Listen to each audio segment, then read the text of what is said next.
some normal evacuation announcements. Please note this meeting will be audio recorded. Should we be required to evacuate the building, please leave the room by the doors of the fire escape staircase, which is over there.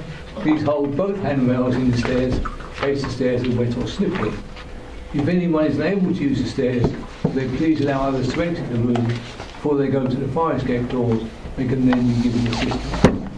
Our assembly point will be in the public car park at the side of the civic suite. Please do not delay your evacuation by collecting your belongings. And finally, please do not return to the building until given permission to do so by council staff. Okay, turn to the agenda. Apologies for absence. I would apologies from councillors Hayter, Ianu and Mr Butcher. Might be further apologies. Right. Now, minutes of the meeting held on the 5th of January. Non-members attending? Councillor Maddox. Thank you. Right, minutes of the meeting on the 5th of January. Have anybody got any comments or corrections or problem with those minutes? Or can I sign them?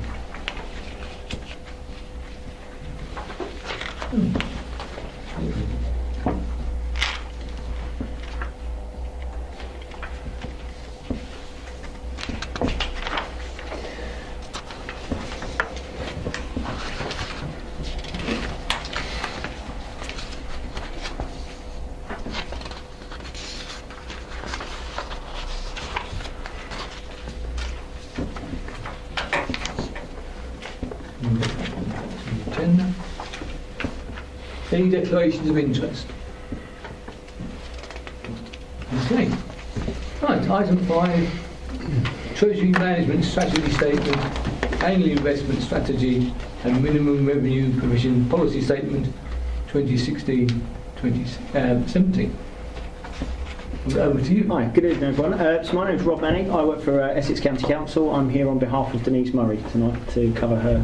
She's currently Section 151 for Rochford. Assisted by Matt here from Rochford, so I will try and answer as many questions as I can, but we'll try and do it between us clearly. So before I start, I won't go through the report line by line. I suggest first of all, if there's any questions, or anything of interest you'd like me to focus on first, rather than me sort of just read it out. Is there anything? Any particular items you wish to draw our attention to? So I believe there was a couple of queries we've received or thought about earlier on, which was around. I'll read the queries out, which were. There was a question around where the capital receipt had come from in table 3.2 of £71,000. Yes. And we can confirm that is from a council property that was sold this year. It was part of the deal, if I get it right, with when the housing association split off, that we would retain certain elements if houses were sold of this nature, and one of these houses was that, so that's a slice of that sale. Okay? Yep. All right. There was a second piece I'll go straight to, which was around the investment strategy, which was about understanding a little bit more about some of the actual investment types that have been named in this report. Mm-hmm. I'm happy to start on those if anyone else is... Yeah? Okay. Yeah, before you do, Chairman, if I may, when you do go through that list, I'd like to know, please, those ones which are traded and those which are deposits to maturity. So you have to clarify what you mean. Oh, right. Okay.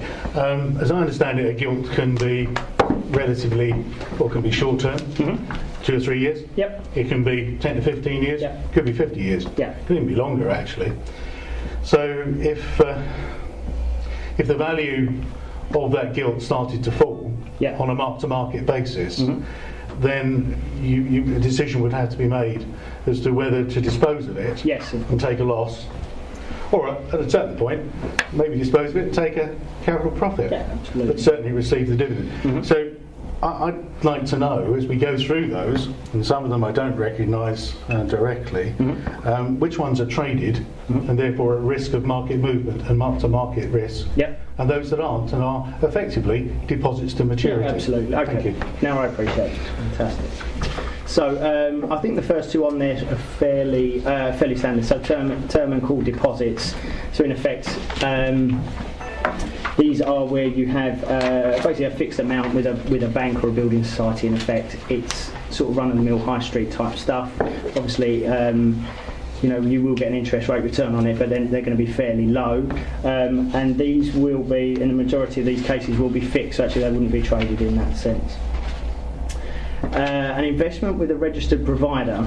So this is where we think about things like, could we invest in something like a housing association? So if we took example of something like a Peabody Trust, could we look into investing them in something like a bond or a commercial paper or something like that they could come up with?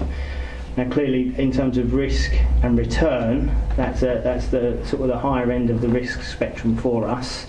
Bearing in mind, something I'll take Peabody as an example, it's an AA2 rated investment, or credit worthiness should I say. So it's still up there in the highest bracket in terms of the Moody ratings, but it is clearly still a risk for us. So, but from that would generate some reasonable returns, which I can't quote percentages while I'm here, but it is something we would look at. So, okay. Can I just ask for clarification? Is that traded or not traded? I would say that would be not traded at the moment, I think. Yeah. Thank you. Further on to that then, investment in property-based funds. So basically how us and partners would get together to invest in future property. So not necessarily through a housing association, but how would we invest ourselves through a fund. That very much is not traded. There is a risk on that clearly because it's a much higher risk, but again much bigger return. That's something we're just starting to scratch the surface on, to be honest with you, and looking at it, if we're thinking about actually probably less than 1 year investment cycle, that's going to be really pushing it for that type of thing. So I think that's certainly on the outer fringes for us to look at. So it's something to be included. So we've then got things like let's have a look. What have we got? UK government gilts and treasury bills, and even we go into government bonds. So these are obviously much safer investments. These are the sorts of things where you're backed by the UK government. So absolutely the risk on them is very minuscule in effect at the moment, clearly. But what that means is the return is extremely low.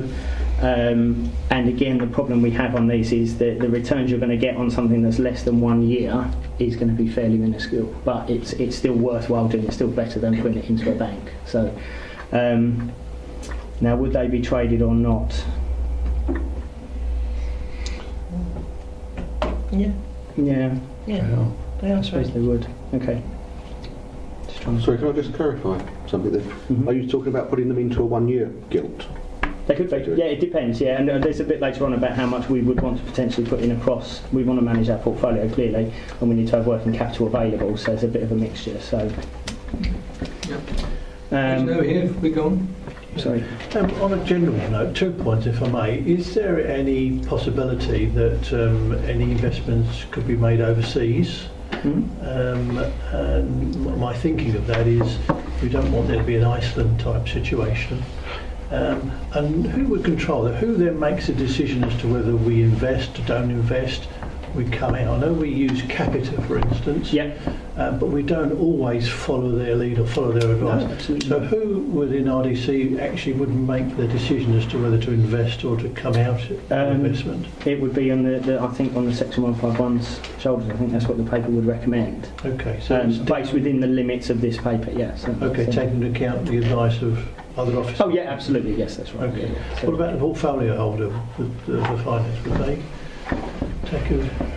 I'll be honest, I don't know. Really, I'm sorry, I'm not close enough to the Rochford. So the ultimate decision is the 151 officer? I would have thought so, yes.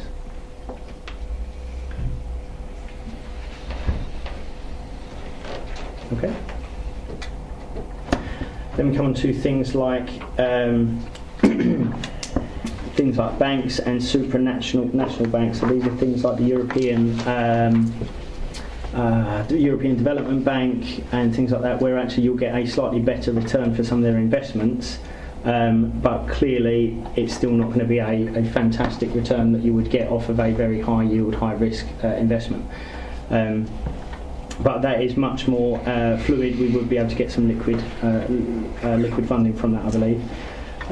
We could then look at some stuff like commercial papers and corporate bonds. Corporate bonds are risky, and actually most of them are over 1 year, but it's something we shouldn't discount. Certainly, I don't think we'll be doing it this year, but certainly in the future we could be looking at. Commercial paper is the same as a corporate bond, but actually less than a year, but then you're talking again a higher risk strategy. And then finally is where we are at the moment, which is where we use the standard money market funds, which is basically what's being used currently in Rochford. And from that, although we get a level of return, it's certainly not sweating our assets and not making the best use of the funding that we do have available, but it is safe. So unfortunately there's a question here with all of these, which is how it's always the same risk, isn't it? How liquid are your assets? How quickly can we get to our funding? What is the level of return versus what is the level of risk we are willing to accept?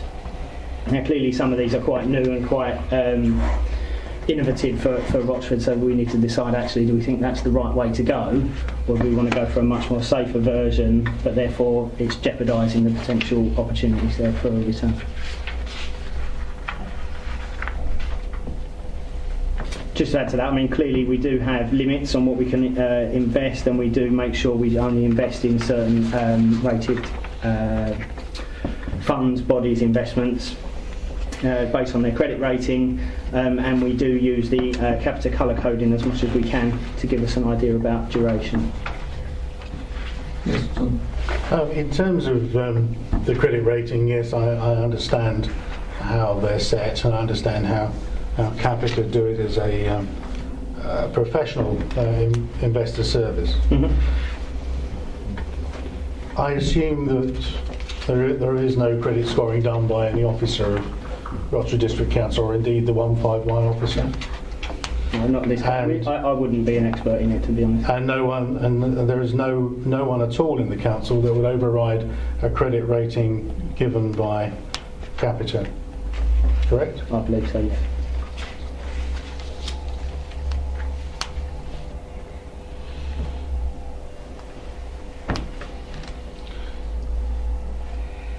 It comes to the point, I suppose, Chairman, where I think where I came in and we spoke about mark-to-market risk, which of course you can only do if it's market traded. Something like an investment in a local or national housing association, you wouldn't know day to day whether it was in good shape or not. You wouldn't know whether it tried to raise a bond and it had gone flat. You really wouldn't know what political effects were likely to come and hit housing associations, and indeed they have. So that risk is there. I guess what I'm getting to is, well, those are real high risks, as you said. The market risk is a market risk. We have seen gilts and other traded interest rate instruments fall in price in the last the last 3 weeks, ever since China started to fall and all other markets went the same way. You raise in the paper the situation where presumably we would be marking to market on a daily basis, and if a traded instrument was, as I would say, underwater and showing a loss, then it's an immediate decision for council officers to make to decide what to do. Yeah, absolutely. So how would you go about that? Well, to be fair, we're going to have to use our advisors of Capita, to be honest. That's what they're there for, that's what we're paying them there for. So they should be able to give us that advice. And it's then on our call whether we think, I suppose it's going to be on a case-by-case basis, looking at each of the portfolio items and saying where do we think the risk is, and then saying what is the working capital need over the next day, week, 6 months, 6 weeks, and so on, and then work out what is the level of risk we're willing to take on that investment. But isn't that what investment houses and interest rate traders do? Why do you think a council should start to get involved in effectively trading, because what we're talking about on a mark-to-market basis and making those sort of day-to-day decisions, albeit with investment advice, is we're trading. Why would we wish to do that? And why is it an appropriate thing for a local authority to do with essentially residents' money? There's also a situation that says we have reducing funding envelopes, increasing pressure, and therefore we have to look at other ways to try and maximise the return on our assets. And unfortunately our money just sitting in a bank account doesn't do it anymore, so it's not there. Now what we aren't proposing, hopefully we aren't proposing anyway, is anything that's on the risky strategy end of, of Icelandic banks again. We are now talking, this stuff has been proven. I agree some of the property stuff maybe we need to look at again. I'm not going to hold ourselves dear to that, but certainly something like gilts, certainly something like treasury bonds and things like that are relatively safe. So why shouldn't we be trying to return as much as we can, so therefore we put as less pressure on our residents in the other way? Unfortunately there's a risk but I totally agree, there's a risk to both sides. Explain to me, please, Chairman, if I may, continue with this line. If we invested £6 million in gilts, then on recent events, how much could they fluctuate by in terms of volatility? I'm afraid I don't. In other words, I don't know that. you don't know. I'm afraid I don't know. That's worrying me now, because we here should be thinking, well, could we lose £600,000 overnight? £500,000, and we could have an officer making a decision to either run it and lose another 400,000, or we could close it and minimise our loss. There's always that risk, isn't there, in a mark-to-market? I'll declare I have managed trading rooms, so I'm fully aware of what can happen even in TVs. I once had a trader that was trading treasury bills and he lost £2 million and wouldn't stop. Had to ask him to move, to go, which was a little bit embarrassing. So these are all risks. I think I'd want to see market volatility before I made any decision on traded investments. And those investments that are not traded, I think I'd be more worried about. Okay.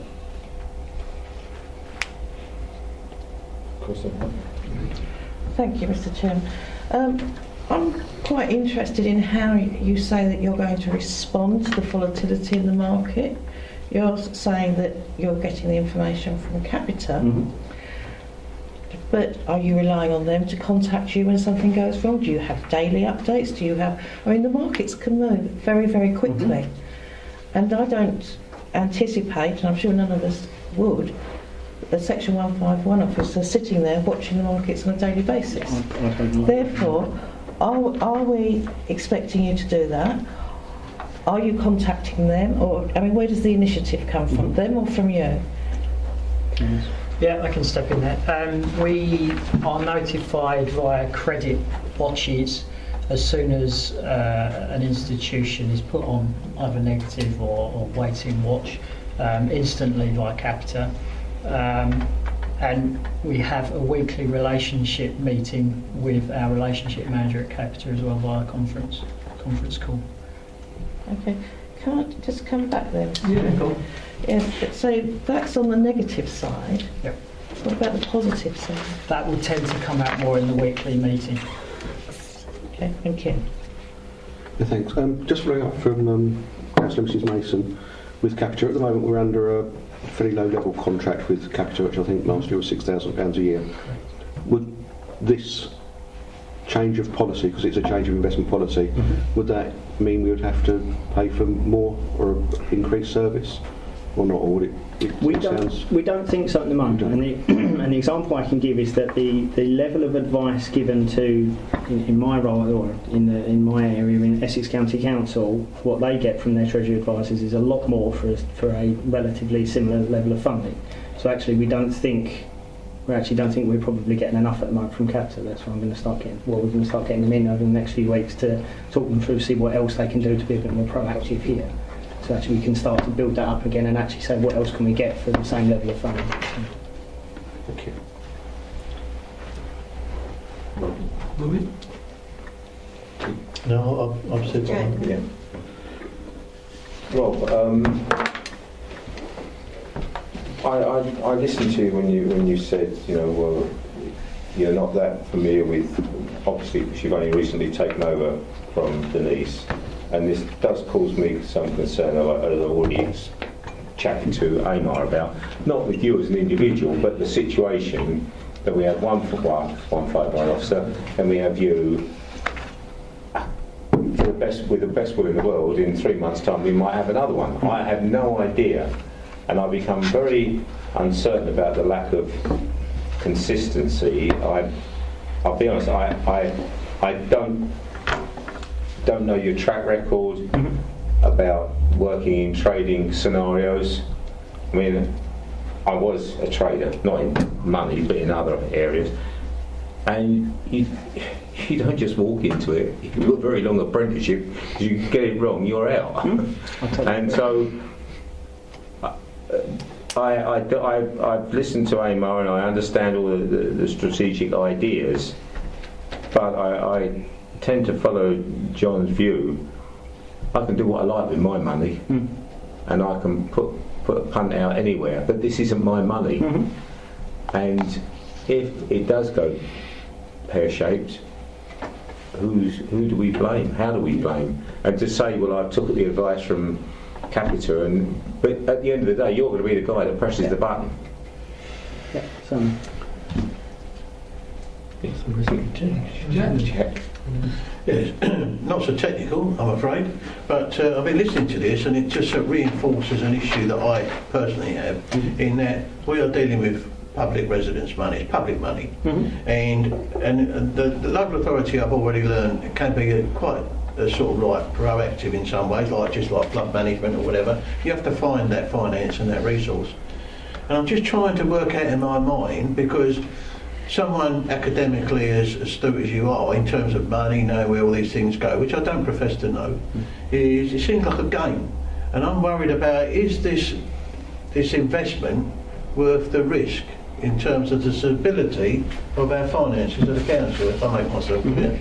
Is that risk important enough over our funds, that which we might need? I mean, we're earning interest, I would have thought, on existing money. Why do we need to step that further and take that extra risk?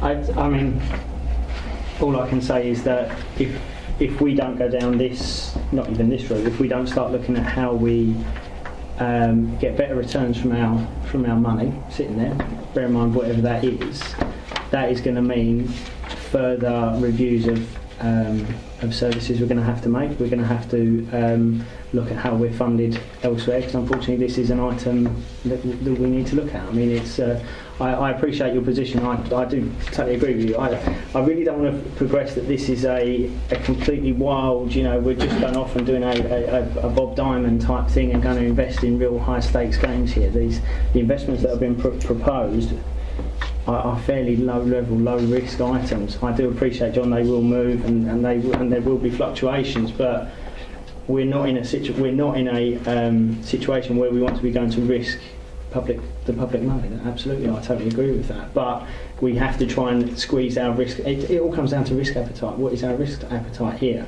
And at the moment, it's at one end. It is virtually at nil, and all we're trying to do is move that off base. Well, I don't propose we go completely to the other end of venture capitalist type stuff. Absolutely not. But for me, I suppose it's the question I'm probably asking is at what point is that cut off? And actually, I'm feeling some of these proposals, if they're not it, then what is? And is it a zero factor? We just go back to what we're earning now. That's fine, but I do think there's probably room for manoeuvre. Where that ends up, whether it's this full report or if there's something in the middle, I don't know. I think that's my question. It's all about the risk appetite here. John? Thank you, Chairman. There could be opportunities for the committee to discuss this list and decide which ones they're prepared to take the risk on and ones that aren't at this point. I think we're going to be taking risks through our investment board. I wasn't going to mention the investment board. The investment board is actually designed for us to make investments at risk and to generate not just capital returns but more particularly income returns, which this is all about. The council has to consider, in terms of the overall portfolio, having made that decision and making decisions on the portfolio of investment board projects over time, just how much further they want to go. On the face of things, this is lower risk, but on the other hand, an accident or two here, completely without anybody's mismanagement, just simply 2008 happening all over again, would be calamitous in that respect. The public would lose complete confidence in us, and the investment board would be something I'm sure they would be clamouring to say close, which would be a bit of a shame, really. So I think there's a balance here. There's a balance that we have to present to the electorate, and ultimately, as Councillor Sperring was saying, yes, you would be making the decisions, but when it came down to it, it would be the councillors who would be taking the can back, whatever way you look at it. And those councillors that lost money out of Iceland and other country investments, I'm sure we're looking for other seats in other councils later. I want to ask another question, if I may, because I just wanted to answer your points, in the way I felt about things. But we last year did a bit of benchmarking, and because we were sitting here as a task and finish group a year ago thinking, well, are we doing as well as we should? And the results we got back, we were doing as well as we should and better than many. And I suppose my question is going to be to you. How many other councils, district councils, not county councils, they're different beasts, are actually taking this higher risk investment approach with council tax? I can't say I can quote definite, but I would say how many of them have actually signed up to it, I don't know, but how many of them are considering it? I would say probably most. Certainly parishes are not, certainly some of the smaller districts, but it's a way of looking at how you generate additional funding without having to touch services. So for me, it's a consideration we have to take. Clearly, it all comes down to the risk appetite in each individual area, that's it, and how badly they got burned in 2008, I suppose. I mean, it strikes me, Chairman, it would be appropriate for the review committee to meet some of these councils and talk about what process they went through internally and maybe with the public to decide whether to take this sort of risk. And more particularly, if they've been doing it for a little while, just how well it's going. Because at the moment, we're just taking a stab in that dark. Okay, can certainly do that. You have a question? Yes, I'm just concerned about the element of risk. I mean, you've said we're very low risk, as we know at the moment, and you're nudging us up. But it seems quite a big nudge. Half of these that you've mentioned are high risk. Okay, the bucket won't be high, but the elements of high risk are great. Now, I would have liked to see some figures on this as to the risk in relationship to our rate. In other words, a penny rate is roughly about £60,000. So if we're risking £60,000, we know what we've got to do to replace that. But I don't see that in this document, and I don't know if it's possible to extract that sort of information, but I think that would be quite helpful because it would put it in perspective for us. We would be able to say then, okay, so if that one goes belly up, we will have to put our rate up by 2% or 3%. And I think that's an element where we can look at the risk in a different way that will make it easier for us to make a decision. A bit more tangible. Is that possible? We can certainly try, yeah. Thank you. Any further questions at this juncture, colleagues?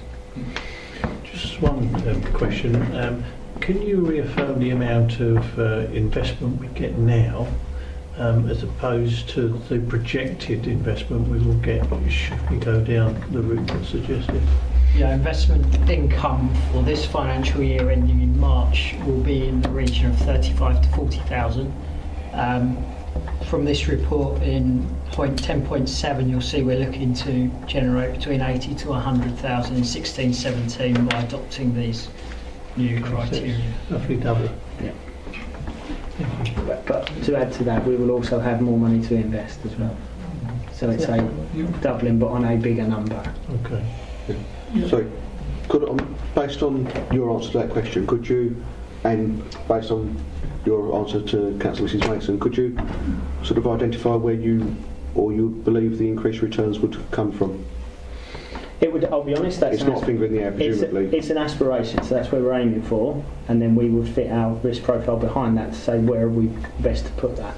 Clearly, if we wanted to invest 100% in the most risky area, yeah, we could generate a return far greater than that, but clearly that's not where we want to go because we have to have a balanced portfolio. So we've built an aspirational figure of 80 to 100,000, and then in the background we'll look at what is the right investment profile behind that. Reading the report, I gather that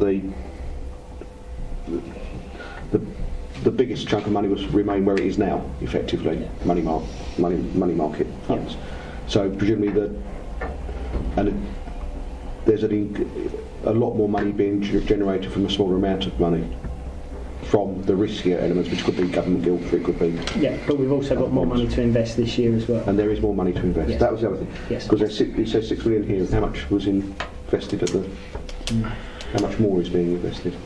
Well, this financial year you have to take into account that we bought the waste vehicles, so most of our long-term investments up to a year we were brought back to pay for the waste vehicles. So we're kind of at a level playing field now where we're building it back up, so hopefully next year we'll have 2 or 3 million on long-term investment. Okay, thank you. Jack? If I just ask, because obviously you're saying you're going to have long-term 2 or 3 million. What percentage of that, or how much of that, were you going to put into this sort of strategy you're talking about now? Because some of it's all in fixed income. So how much is that you're talking about? What sort of figures we're looking at? To be honest, I mean, at the moment, given our current strategy, we would put all that away in a 1 year fixed rate account with someone like Lloyds that pays about 0.9% for a year. As and when we get to have those amount of funds, we'd have to sit down and decide where we're going to split it and how we would split it up against whatever criteria agreed by the committee. The only reason I ask that question, it's in the back of my mind, is, sorry Chairman, is just that what I'm trying to think of is just my ideology, if you like, is why don't you just, to prove a point, why don't you just invest a small amount of money to show how the system works, and if that works, then you can come back and say, we're successful. And I don't mind losing, well I say I don't mind losing, I don't like losing any money, even with a hole in the pocket, but it's better to lose small than it is to prove a point and lose everything. And so I'm just wondering if that thought hasn't even been looked at. I know you want to get the money there, you want to get the money. We're talking about, the devolution, all sorts of things, and you've got to test the water, I feel. Not too ambitious too early, because I'm a very cautious man.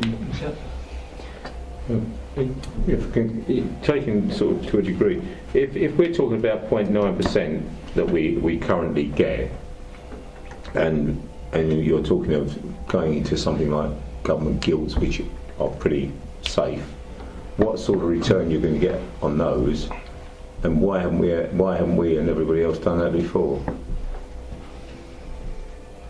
I haven't got the figures. I wouldn't know what a government gilt pays because I've never used one at the moment. As and when we would look at those things, we could provide those figures, but I don't have them with me at the moment. But why we haven't in the past? I'll be honest, I don't know. I haven't got the history here. No, I haven't. That's why I'm asking you guys. That's what I feel, and I'll be honest. Like I said, I think there is certainly a risk question. I totally agree. But like I say, apart from, and I will name that probably for me the two property stuff and the corporate bonds. They're on the riskier end of this.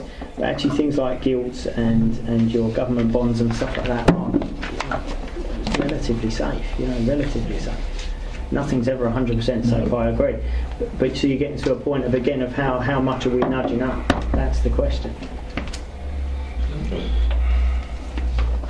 Rob, I'm going to say it's a little disappointing, and I'm sure you'll accept that when we're asking questions about how much better we can do in a gilt, that you're unable to tell us, because that doesn't tell us what the upside is. And we know there's downside risk, and we've all seen it in the last couple of weeks. I mean, it struck me that there's one heck of a lot of questions we've asked, which we think the council, and it's not just this committee. I think the council. I just say for I think the council needs answers to before this additional risk is taken. To be honest, we need to, engage in full due diligence. And you might consider running a dummy portfolio and presenting it to us, how well we'd have done, or at least go to Capita and ask them what market volatility applied to would have effect to us, since the beginning of this year, and maybe see some tracker information going on. This is a step too close to 2008 for me at the moment. Okay. Even though I have the background, if I were managing this day to day, I probably wouldn't worry so much because I've got some experience in doing so. But I don't have that confidence at this point with the council doing it, and I'm very, very nervous of doing it with residents' money. I'm sorry to say, it makes me even more nervous than I feel with my own, if you like. What do we wish to do now, colleagues? Do you want a discussion between ourselves? Would that be helpful? Well, I think, Chairman, we ought to list the information we haven't got, Right. and the information we'd like to have. And I think we need to talk together about what sort of recommendation we want to make. I think my head says that if we need to make a decision on investment strategy soon as a council, then this paper having come here, we should probably make a decision to keep the status quo and invite council to allow the review committee, or indeed any other committee or structure it wishes to seek answers to the further questions and areas we've identified. But that's for you to ask the committee how they want to do it. Anybody else got any thoughts on the process? But I think there's probably just about hit the nail on the head. I think we need. Perhaps if the markets have been more buoyant over the last couple of years, we wouldn't be having this conversation. We'd all be sitting there thinking, but I know what I've lost in the last 3 weeks. Well, I don't look anymore, but it is concerning. And I say the world of difference is, while I understand all the ideas and the needs to generate more funds, it isn't my money. Yeah. And that is my big concern. And I can take an entirely different attitude with my money and my risk than I can with residents. It's as simple as that. I think it becomes any more. I think perhaps the idea of John, if we could have try and run some dummy portfolio over the next 6 months in a what we know is a volatile market, and I don't think it's going to change any time soon, and we can review it perhaps, as John says, almost on a monthly basis or quarterly basis, whatever is more appropriate. And that, I think, perhaps may give us more confidence to say, well, okay, if we could do this on a really volatile market, then it gives us a little bit more confidence to say, we think we can live with this. But that's purely personal view. I don't know what other people. I agree. I need to go for Mr. a dummy Chairman, run. yeah, I think that's an excellent idea. I think the thing that concerns me is it's a relatively low return for a comparatively high risk that is not really as our money to play with. And I certainly think that to keep the status quo while we do further investigations would be the safest option going forward. You can probably sense that members have a degree of nervousness I'm about this. yeah, that's fine. I think it's shot through. I think it's fairly sensible. So, yeah. I think Let's prove the proof in the pudding. a dummy run or whatever you want to call it, Dummy portfolio. dummy portfolio, whatever terminology you want to call it, might be very helpful. The Capita could do one historically. Yep. Have a look at that. Yeah. They can. They've got volatility data. They can run anything you like. Right. I don't think I don't want you to get the idea that we're all negativity. But I mean, John, myself, we have been in the trading world. We do know the benefits of it, but we also know very much the downside. So And it isn't our money. that's the nub of it. Yes. Thank you, Mr. Chairman. I agree with the idea of a dummy run. I think that's a good idea, and a historic dummy run, if that's the right phrase, seems to be also the answer. But if we do a dummy run for the future, then obviously we've got to decide how that is made up investment-wise. And so that, I think, is something that we should think about as well. Chairman, I agree with what Councillor Drays just said.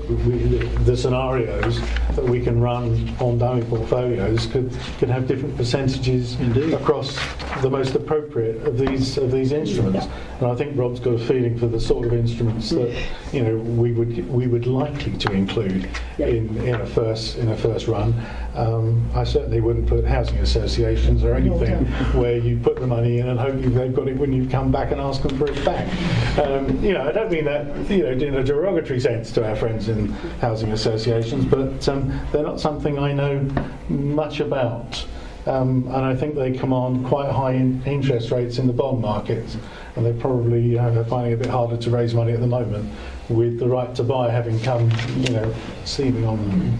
So we can run a number of portfolios, members. It can be a very small amount in gilts and fixed deposits, and or it could be the opposite. You could turn it on its head, and run it the other way around, so you can see what your risk appetite might be. Yeah. Thanks, Chairman. Yeah, I totally agree with what's been said.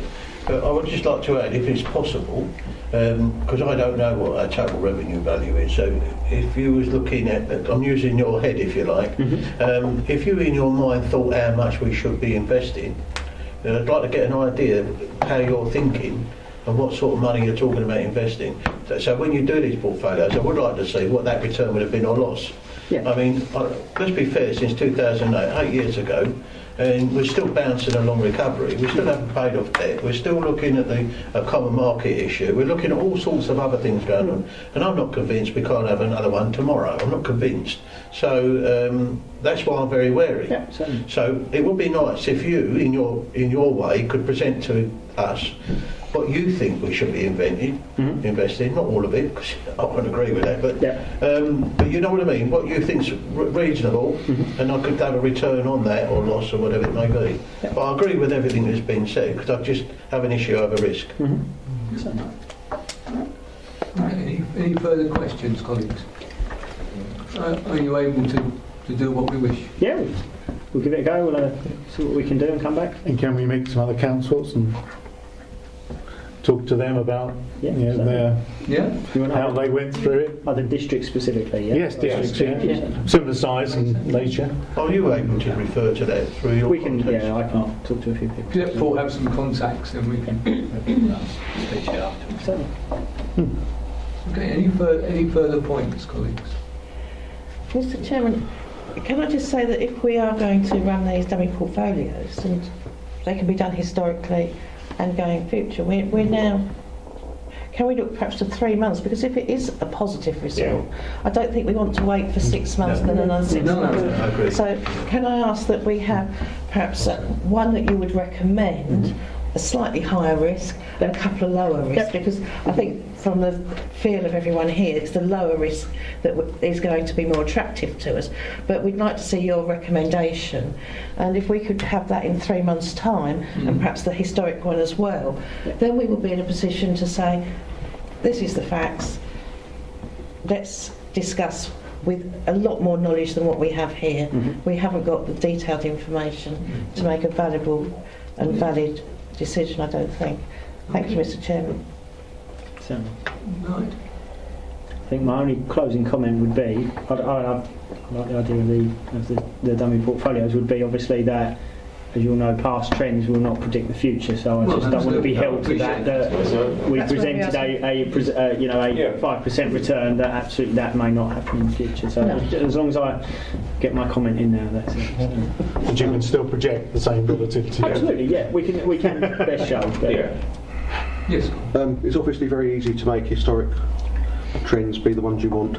I think it's important that whichever historic funds are used, they're the ones which are used for the next 3 months, Yeah, or no, vice versa. absolutely. That's right. Yeah. We won't pick and choose. Yeah, let's be honest. If you did, we'll have a look anyway. If you circulate what you've chosen, then of course we'll know that it's a straight wicket. I think what I'd like to see, and colleagues would agree, is a portfolio that tries to meet the targets you've got set out in, in your paper, because they're ambitious, shall we say. Do find a point on it. So the portfolio that would enable us to do that, and then we can go, oh, wonderful, or oh, dearie me, or something like that. Okay. Can we just go through the recommendations? Because I think you'll probably want some of them, yeah.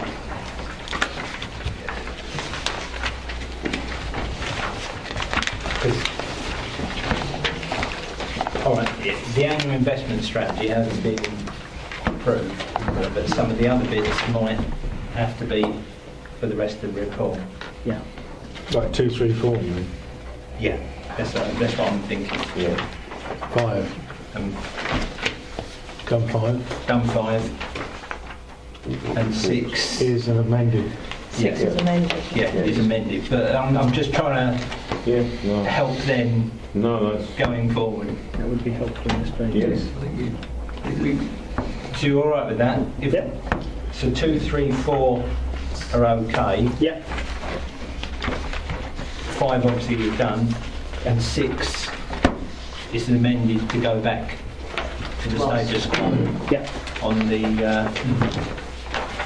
and I'll get the correct terminology, the annual investment strategy. So would you like me to, just in that matter of process, do you want us to redraft this with the status quo investments needs to go to council subsequent, and then a further piece that says the dummy run? No, Chairman, no. I think we need to be convinced of the strategy, and it wasn't too risky, because we've then got to say to full council. Yeah, no, what I meant was take it back. At this. Yeah, I meant take it back to the status quo as a... No. We'll take it back to the status quo in our report. Okay. Or should we say our minutes, whatever is appropriate. And that becomes the review committee's recommendation to full council, which will be to return to the status quo pending further work. And that keeps it open and honest, and I don't mean it dishonest, but certainly transparent. Okay. Thank you very much for your time. Thank you. Thank you.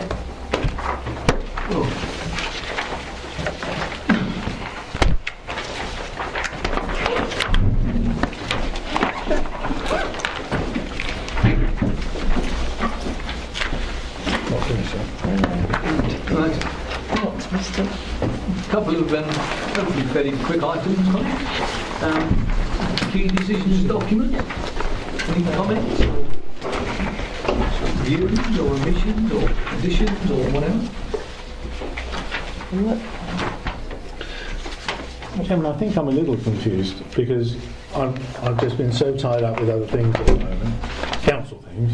But the one on 1515, which is on page 2 of this key decision document, did I not see a decision by the portfolio holder fairly recently?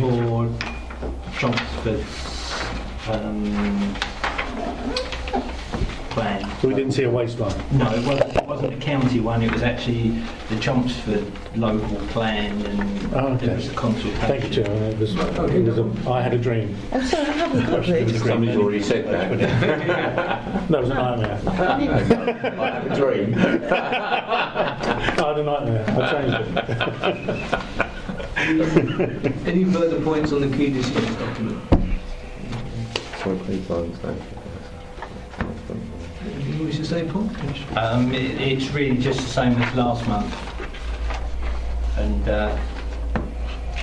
hopefully we should see 16, 17 and 18 agreed this month. And then no further points on that. Item 7, the work plan, which is attached to the agenda.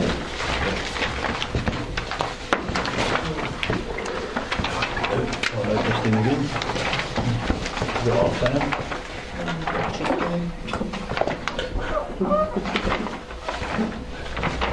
The only thing I've got to add on the work plan is Michelin's Farm. The report on that will come to the 1st of March meeting. It'll be an interesting reading. Planning enforcement as well. That's next week, isn't it? No, that's the First of March. First of March. March. No, there's another one. Another Planning one next week, enforcement yeah. meeting you've got. It's been picked up and it's been carried over. I'll just try We've got and meeting. find everything. Yeah, do you want to put it in there? Right, I'm just losing it there. First page. Get it fed up a bit there. You have, no. Got the planning enforcement project. Yeah. Oh, right, okay. I've got it on there, I just can't find it. This is Jack. Right. Dave. Any further points on the work plan, colleagues? Okay. Any other? Yeah, sorry. Can I ask, 12th of April, Fusion Lifestyle. Last time we had a site visit and we found some defects. I'm keen to go again to see whether those defects have been Remedy. Right, sorry Brian, I shouldn't snigger. You came in late to the pre-brief and they've already asked me to That's fine, that's great. But what I couldn't establish was, did you want to go around all the 4 sites or just the leisure? Leisure, because we picked up some queries on that, and obviously now they've changed to Fusion, whether those defects are still there. Yeah. Because obviously if they are, it's worrying, in as much that nothing's changed. It's just carried on as normal. Okay, so just for my clarity, you want to go to Rainey Leisure and you want to go to Clements. Yes. And that's it. That's it. How about the mill? I think the mill, we did, I was thinking about that, That's and we what we had all the problems in revisited, the kitchen, wasn't it? but they had improved it quite a lot, Yeah. hadn't they? Yeah. Because we did go back to them, they'd improved all the points we'd raised. Yeah. But then you've got Castle Road Hall.